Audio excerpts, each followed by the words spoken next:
अयोध्या में आज दीपोत्सव के जरिए रिकॉर्ड बनाने की तैयारी है और उससे पहले रामनगरी रंगारंग कार्यक्रमों का वहां पर आयोजन किया जा रहा है।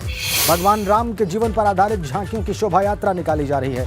ये शोभा यात्रा पूरी अयोध्या में भ्रमण करेगी और शाम को वापस रामलला के मंदिर पहुंचेगी। शाम को होने वाले दीपोत्सव की शुरुआत मुख्यमंत्री योगी आदित्यनाथ करेंगे। राम की पैड़ी पर घाटों पर दीप सजाए जा रहे हैं।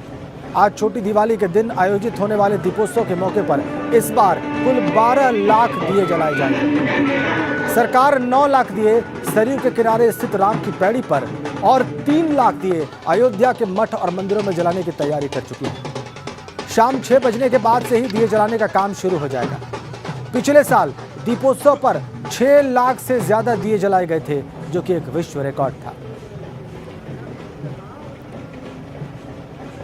झांकियां निकल रही हैं अयोध्या की सड़कों पर। तस्वीरें देख लीजिए आप, रंगारंग तस्वीरें। ये भारत की संस्कृति और भारत की सांस्कृतिक ऊंचाइयों को दिखाती ये तस्वीरें हैं। और आप अंदाजा लगाइए कि इस वक्त अयोध्या कितनी वाइब्रेंट है, कितनी कलरफुल है, कितने रंग है उसमें भक्ति के, संस्कृति के।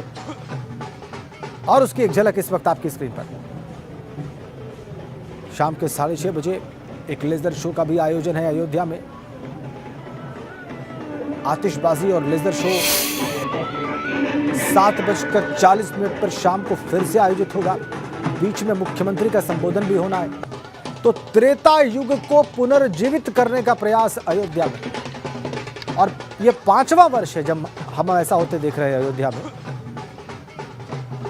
3:15 बजे भगवान राम का राज्याभिषेक होगा। 5:20 पर सरयू आरती होगी। 6 बजे शाम को 12 लाख दीपक जलाए जाएंगे पूरी अयोध्या में और उसमें 9,51,000 दीपक अकेले राम की पैड़ी पर प्रज्वलित किए जाएंगे। बाकी के 3 लाख दीपक अयोध्या के तमाम मठ मंदिरों में जलाए जाएंगे। और इस तरीके से आज छोटी दिवाली के दिन अयोध्या का एक भव्य और एक दिव्य स्वरूप एक बार फिर से दुनिया को दिखाने की तैयारी है। देखिए आप झांकियां, राम और लक्ष्मण का रूप लेके कलाकार वहां पर उपस्थित। और अद्भुत दृश्य ये अयोध्या में। ये 5वां वर्ष है जब हम ऐसा होते देख रहे हैं। योगी सरकार का भी 5वां वर्ष और अयोध्या में ये शानदार एक भव्य दीपावली का भी ये 5वां वर्ष।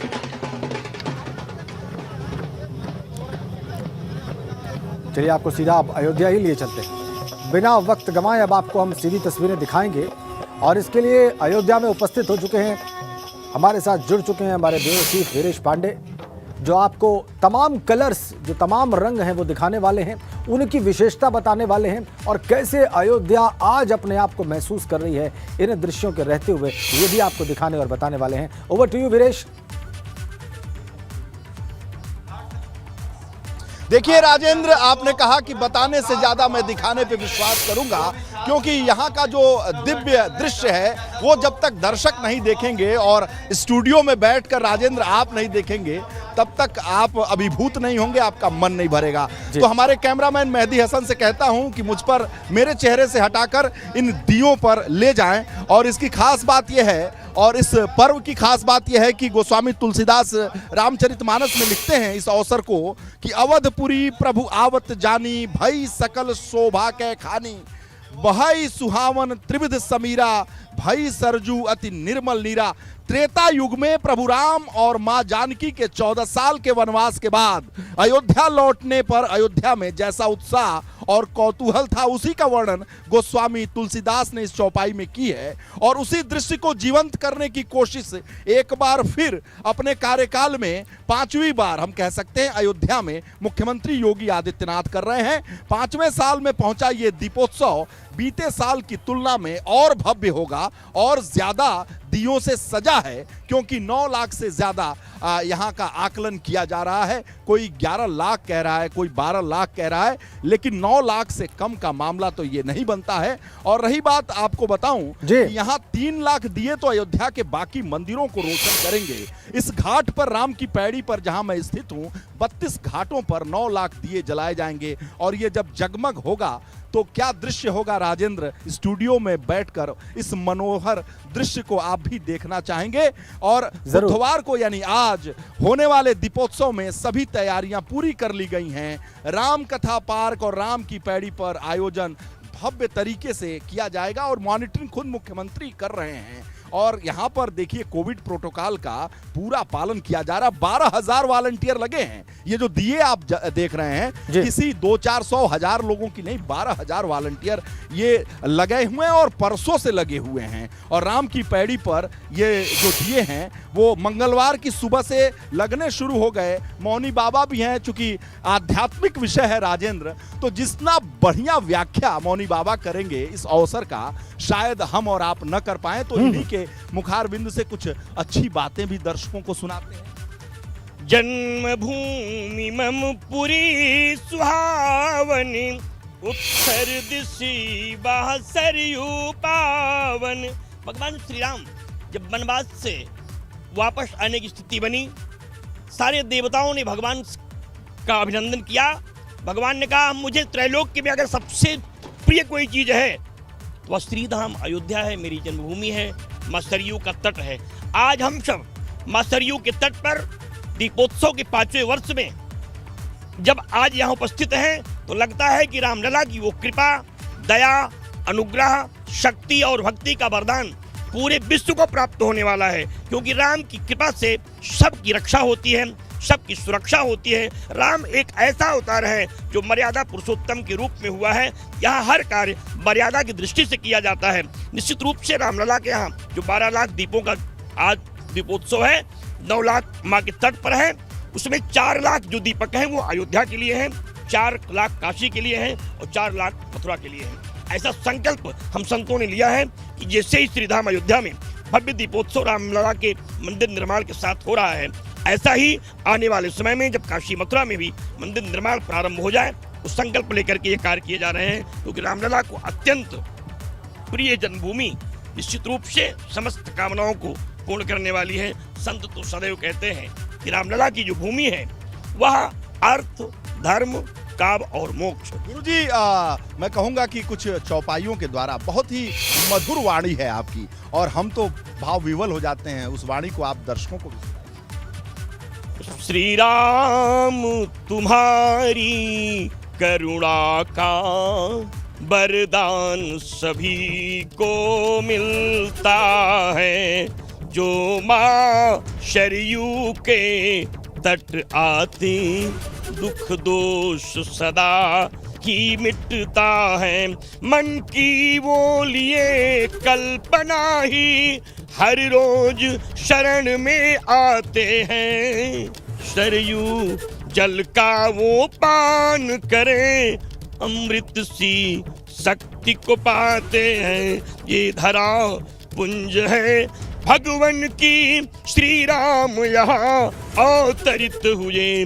बंदन सत सत अभिनंदन है श्री राम लला की भूमि को। ये भगवान राम की पावन धरा है। निश्चित रूप से राजेंद्र, रामनगरी में दिवाली, वो भी त्रेता युग वाली, युगों से प्रज्वलित पुरातन और सनातन परंपरा के अक्षय दीप को जब लाखों दिए की लौ संग मिलेगा तो उमंग की लहरें सरयू के इस तट पर स्वस्थ प्रतिस्पर्धा करती हुई जरूर दिखाई देंगी। 7 लाख नहीं साहब, 9 लाख और 9 लाख भी नहीं साहब, 11-12 लाख इन दियों की बात हो रही है। और हम कहें तो लक्ष्य संधान कर चुके हैं इस दीपोत्सव का योगी आदित्यनाथ। और ये 5वां दीपोत्सव भव्य तरीके से, दिव्य तरीके से और बहुत ही बेहतर तरीके से हो और इसकी गूंज जो है और इसकी लौ जो है वो पूरे विश्व में प्रकाशित हो, पूरा हिंदुस्तान इससे जगमग हो, इसकी तैयारी है। मौनी बाबा, ये जो परंपरा है योगी आदित्यनाथ की, इस दीपोत्सव के जरिए वो क्या संदेश देना चाहते हैं? साधु सन्यासी महंत आप हैं, तो आपके मन में वो क्या विचार आता है? दर्शक भी जानना चाहते हैं।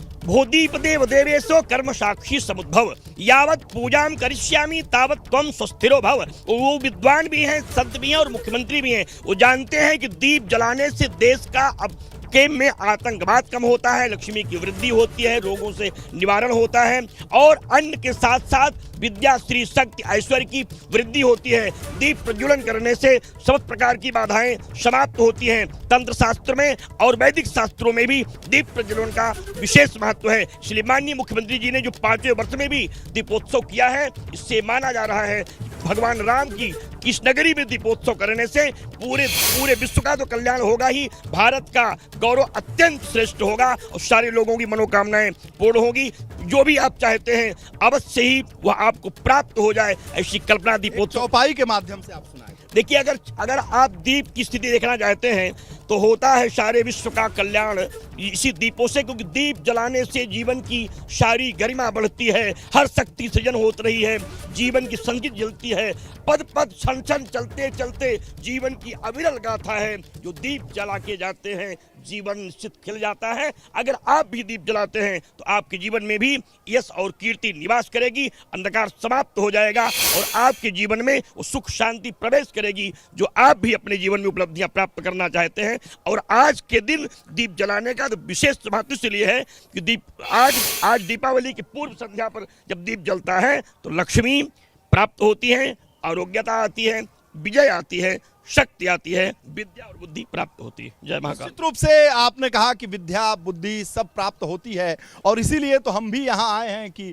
कुछ विद्या बुद्धि प्राप्त हो सके और साथ ही साथ दर्शकों को ये दृश्य दिखा सकें जो यहाँ जो तैयारी मुख्यमंत्री ने की है। और इसकी तैयारी के लिए देखिए पर्यटन मंत्री केंद्रीय जी किशन रेड्डी भी आ रहे हैं, मुख्य अतिथि हैं, जो गवर्नर हैं आनंदीबेन पटेल वो भी आ रही हैं, दिनेश शर्मा आ चुके हैं, योगी आदित्यनाथ तो हर साल आते हैं, उनका भी इंतजार 2:40 पे हेलीपैड पे किया जा रहा है क्योंकि गुरु वशिष्ठ के तौर पर वो राज्याभिषेक करेंगे राम जी का। और जिस तरीके से ये विशेष वशिष्ठ के रूप में वो अभिषेक करेंगे, इसका क्या महत्व है गुरुजी? देखिए, गोरख पीठ के वो श्रीमहंत भी हैं, एक मुख्यमंत्री नहीं है। आध्यात्मिक दृष्टि से हमारी भारतीय संस्कृति के एक सर्वमान्य पीठ के पीठाधिपति हैं, इसलिए पूज्य गुरु की श्रृंखला में विराजमान है। भगवान रामलला का पूजन करते हैं, उनके प्रति उस पीठ का समर्पण रहा है, उस पीठ का जो भी पीठाधीश्वर रहा है निरंतर भगवान रामलला का दर्शन पूजन अर्चन बंदन करने आता रहा है। इसलिए माननीय मुख्यमंत्री जी आज उस परंपराओं का निर्वहन करेंगे जो अनादिकालीन समय से चली आ रही है। उसी परंपरा के तहत यहाँ दीपोत्सव भी किया जा रहा है, क्योंकि दीपोत्सव भी हमारी संस्कृति में दीपावली अनादिकाल से मनाई जा रही है और अयोध्या में अब मुख्यमंत्री जी की कृपा से बहुत दिव्य और भव्य हो गई है, जिससे पूरी देश की निगाह पूरे विश्व की निगाह आज अयोध्या पर रहती है। हम सब के लिए तो बहुत गौरवशाली क्षण हो गया है। वियतनाम के भी लोग हैं, ट्रिनिडाद टोबैगो के भी लोग हैं, जी जी, विदेशी लोग भी यहाँ मौजूद हैं। राजेंद्र हमारे जो एंकर हैं, आपकी इस भाषा को, आपकी इस वाणी को, आपकी इस चौपाई को सुनकर बहुत भावविवल हैं, इसीलिए उन्होंने इतना अवसर मुझे बोलने को दिया, बिल्कुल वीरेश, दिखाने को दिया। और राजेंद्र अगर और अवसर देंगे तो मैं बाबा से वीरेश मुझे एक ब्रेक के लिए रुकना है और बहुत अच्छा बोल रहे हैं मौनी बाबा, और आप जिस तरीके से उनकी जो बातें हैं उसको दर्शकों के सामने रख रहे हैं वो वाकई विवल कर देने वाली हैं। और जब इनका मौन टूटता है और स्वर फूटते हैं वीरेश, तो हमने कई बार देखा ये बहुत दिव्य बातें करते हैं और वो अभी हमने महसूस किया है। दीपावली तो कल है देश में, लेकिन अयोध्या में भव्य दीपोत्सव आज है और उसके पहले सुबह से ही लगातार वहां पर झांकियां निकल रही हैं, दीप सजा दिए गए हैं राम की पैड़ी पर, बहुत सारे साधु संत वहां पर पहुंच चुके हैं और ये दृश्य अद्भुत हैं, दिव्य हैं। इसलिए आपको सीधे अयोध्या लेकर चलते हैं। हमारे सहयोगी, हमारे ब्यूरो चीफ वीरेश पांडे वहां पर मौजूद हैं, वो भी बता रहे थे कि कैसे लाखों दिए वहां पर सजा दिए गए हैं और हम देख भी रहे थे वीरेश, वो तस्वीरें जो अभी आप दिखा रहे थे वो निश्चित रूप से रिकॉर्ड बनाने वाली भी हैं और मन मस्तिष्क पर अंकित हो जाने वाली भी छवियां हैं। और आप मौनी बाबा से बात कर रहे थे और जैसा कि हम अभी कह रहे थे कि मौनी बाबा जब मौन से बाहर निकलकर कुछ बोलते हैं तो वो भी दिमाग पर, जहन पर अंकित हो जाता है वीरेश। तो क्या कहना है उनका कि ये दृश्य क्या इससे पहले कभी उन्होंने महसूस किया अयोध्या में, और आगे वो भविष्य क्या देख रहे हैं इसका? देखिए राजेंद्र, मौनी बाबा केवल आध्यात्मिक विषयों पर ही अपना मौन नहीं तोड़ते हैं बल्कि राजनीतिक विषयों पर भी अपना मौन तोड़ते हैं। सवाल इनसे कुछ कर लिया जाए, चूंकि 2022 का चुनाव है और राजनीति गरमाई हुई है।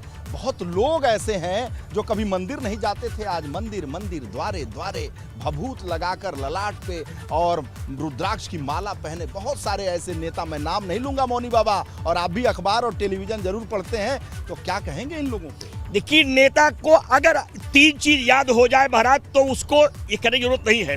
अगर उन्हें भारत माता याद हो जाए, भारतीय संस्कृति याद हो जाए और भारतीय परंपरा याद हो जाए महाराज, तो वो रोज रामलला को भजेंगे, दुर्गा के मंदिर में जाएंगे, हनुमान जी के मंदिर में जाएंगे। लेकिन जब वोट के लिए आप मंदिर में जाते हैं तो लोगों को लगता है कि राजनीति के थपेड़े से आप देश के साथ सियासत करना चाहते हैं। लेकिन कभी कभी हम संत लोग कहते हैं, अरे भाई कभी सद्बुद्धि आ जाए, जब किसी को भी सद्बुद्धि आ जाए, लेकिन राजनीति के लिए रामलला को कोक का दर्शन करना ठीक नहीं है। अगर आप श्रद्धा के साथ, विश्वास के साथ राजनीति में ना आए और भगवान को माने तो ठीक है। संतों की एक कल्पना है कि रामलला की कृपा प्राप्त होगी कब?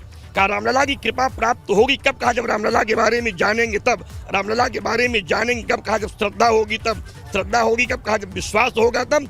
विश्वास हो कहा जब भक्ति होगी तब। भक्ति होगी कब? कहा जब भाव होगा तब। और भाव होगा कब? कहा जब आपका समर्पण होगा तब। समर्पण होगा कब? कहा जब निर्मल मन से रामलला के दर्शन करेंगे तब। और यह दर्शन तब संभव होगा जब आप राजनीति के लिए नहीं, अपने कल्याण के लिए, अपने उद्धार के लिए और अपनी पूजा के लिए रामलला का पूजन करेंगे तो राज्य भी मिलेगी, पद भी मिलेगा, प्रतिष्ठा भी मिलेगी। अगर केवल वोट के लिए रामलला के पास आएंगे तो हनुमान जी वहाँ बैठे हैं, वो गदा से मार के बाहर कर देंगे और आप कुछ नहीं कर पाएंगे। मार देंगे। हाँ, हनुमान जी के नियम ना, क्योंकि जो छल करके आता है, द्वेष करके आता है, कपट करने आता है, उसे हनुमान जी प्रवेश नहीं करने देते। हनुमान जी रामलला के मुखिया है महाराज, उसमें वो रक्षा करने वाले हैं।